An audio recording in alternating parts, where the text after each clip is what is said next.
Now, many of you would know that the Zimbabwean government has agreed to compensate a select group of white farmers with 3.5 billion US dollars for developments that they made on their farms that were taken by the government of Zimbabwe in order to return it to its rightful owners who lost it during colonialism. The agreement that got the government and the white farmers to reach this is called the Global Agreement. And this global agreement was signed with a select group of white farmers who agreed to this 3.5 billion compensation for developments that were made on this land. Now, many of you will think, well, that actually means that it's the end of this issue and Zimbabwe can now move on. No, that's not correct. Because like I said, a select group of white farmers signed this agreement. There are other farmers that did not sign this agreement who are going to seek restitution and compensation from the Zimbabwean government separately. And here is an example. This is the Van Persholt family. It's a Swiss family that went to court since 2008. They got a ruling, I think, in 2011, where they're supposed to get compensation of 240 or 230 million US dollars. They then took this issue to ICID. ICID is a dispute resolution institution that sits in the World Bank. I think they took it to Singapore, Britain, and now they've taken it to America. The problem with taking it to America, and even all the other places that they've taken it, is they're going to courts that belong to former colonizers, and the American court, a court of current colonizers. What many people do not understand is even though the Americans say that they are a democracy, they are a colonizer. The white people in America have colonized Indian land. They've murdered and killed Indians. That land is not theirs. It is a colony, and the natives of that land do not have rights to their land. And now a court in this crime against humanity called America has decided that the government of Zimbabwe must compensate. But as usual, African leaders are so stupid that they put themselves in this position because the Zimbabwean government, after taking land from the colonizer, never returned it to its people. Instead, they began to dish it out. And in desperation for this thing that we call investment, and we keep warning our leaders that investment is actually recolonization, they gave the Van Persholt family this land, and they allowed them to create plantations of trees on this land, and they signed what are called bilateral investment protection acts that protect Swiss investors from having their property lost to the government of Zimbabwe. And the government of Zimbabwe signed this before it compensated its people for the loss of colonialism, before it made these colonizers pay reparations. Desperate for this thing called investment, they sold their souls to the devil, and now they have to compensate 440 million US dollars. Now, someone would say, why would any developments on stolen land require compensation instead of sequestration?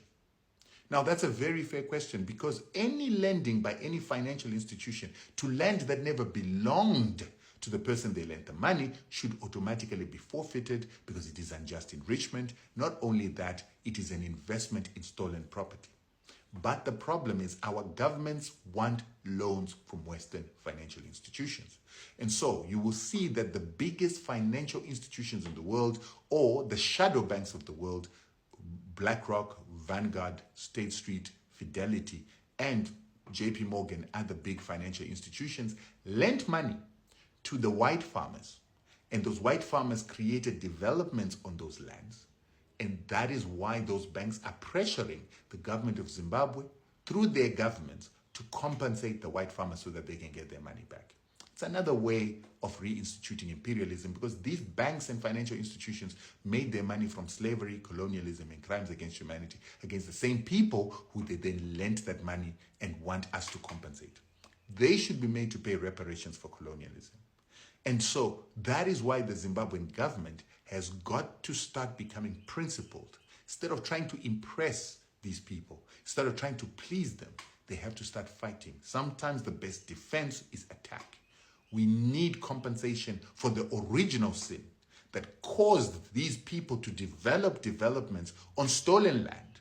They call them developments, we call them vandalization, because that property, those buildings, took down trees, took down forests that our traditional leaders used to say, Rambo, Temwa. They never allowed the cutting of trees, never allowed the drying of marshes, never allowed the destruction of forests. And now we're dealing with erosion, destroyed soils by the same white farmers who should compensate us first before we start compensating anything after. In fact, once we claim reparations for colonialism and we accept that any property owned during colonialism was owned under a crime, it should be voidable, whatever was developed on those properties, and they should be forfeited because it was unjust enrichment, it was destruction of our land, and therefore we should hold on to those proceeds.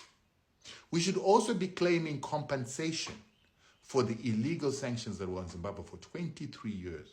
And the UN calculated the loss of that period to 100 billion. And I say that the entire SADC region lost a lot of economic value at that time.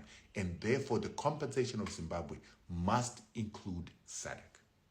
It's sad that we've got leaders who want to kowtow to the West, particularly the Zimbabwean government. Since they got this neoliberal Mutuli Ngube as the Minister of Finance, it has become weak and revolutionary, and therefore they are always on the back foot being attacked instead of them attacking back.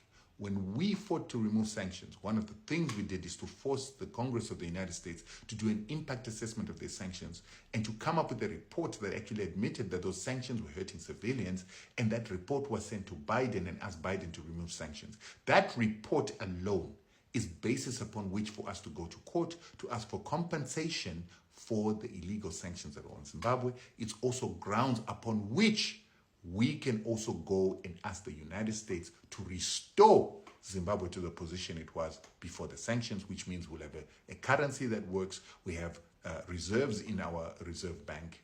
We have forex reserve in our reserve banks. We've got the trade and the loans that we lost during this period being repaid back to us. There's also a report by the UN that also says the sanctions that were in Zimbabwe were illegal and were violating human rights. The International Court of Justice actually has an entire handbook to talk about the compensation of civilians for gross human rights violations. We need a more aggressive government. This government that wants to kowtow to the West, hoping that the West will change, has not learned that when we got the country after independence, we took on Rhodesian debt, hoping that they would do trade with us, and they didn't. Instead, they got apartheid South Africa to attack Zimbabwe. They got Zimbabwe to be destabilized, forced us into ISAP because we ran out of our foreign currency, and then we got into debts that led us to the sanctions.